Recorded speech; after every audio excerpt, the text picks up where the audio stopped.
confirmation of charges hearing ng International Criminal Court kay dating Pangulong Duterte, matsagang naghintay ang mga kaanak ng mga biktima ng war on drugs sa viewing gathering sa Tayuman, Maynila. Hiling nila na umpisan na sana ito ng pagpapanagot sa dating presidente matapos umanong walang awang mapatay ang kanilang mga mahal sa buhay. May komento naman ng isang eksperto patungkol rito. Ang balitang ito ni Naomi Almohano. Magsasampung taon nang maupo bilang Pangulo ng Bansa si dating Pangulong Rodrigo Duterte. Magsasampung taon na rin ang masimulan ang kanyang malawakang gera kontra droga na kumitil sa libo-libong Pilipinong pinaghinalaang user, pusher o dealer ng droga kahit na walang tamang due process. Para sa ilang naiwan ng mga biktima, sariwa pa rin ang mga ito, lalo na ang isinagawang oplantokhang. Nabaril ang anak ko. Labas ang utak, duguan sa iba't ibang parte ng katawan.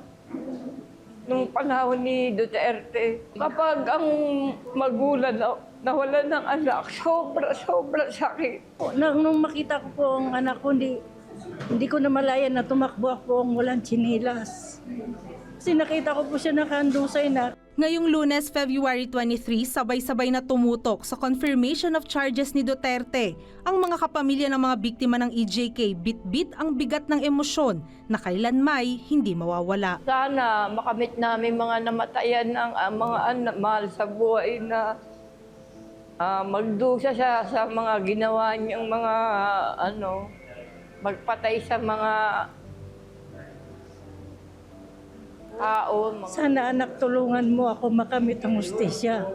Mapanagot ang dapat managot. September 8, 2025 ang nakatakda ng confirmation of charges ni Duterte. Pero iniurong ito ng Pebrero 23 hanggang 27 dahil hindi umano fit to stand trial ang dating Pangulo ayon sa kampo nito. Ayon naman sa isang eksperto, maaring stratehiya ito para mapanatili ang matapang at malakas na imahe ng Duterte na ipinapakita lamang nito. Nasaan na ngayon yung bravado? Nasaan na ngayon yung yabang at lakas ng loob? Remember, for the longest time, ang administrasyong Duterte at even yung kampanyang Duterte ay namuhunan talaga dun sa kanyang imahe na strongman, matapang, malakas ang loob, ba? Walang takot. Kung strongman to, dapat ang huling imahe na tatatak sa mga tao ay yung dapat nandun siya sa eroplano.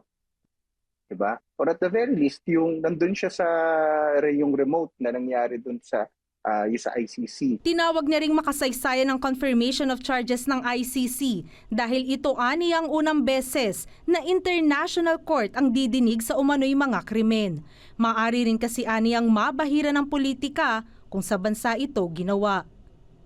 Para sa Balitang A to Z, Naomi Almohano.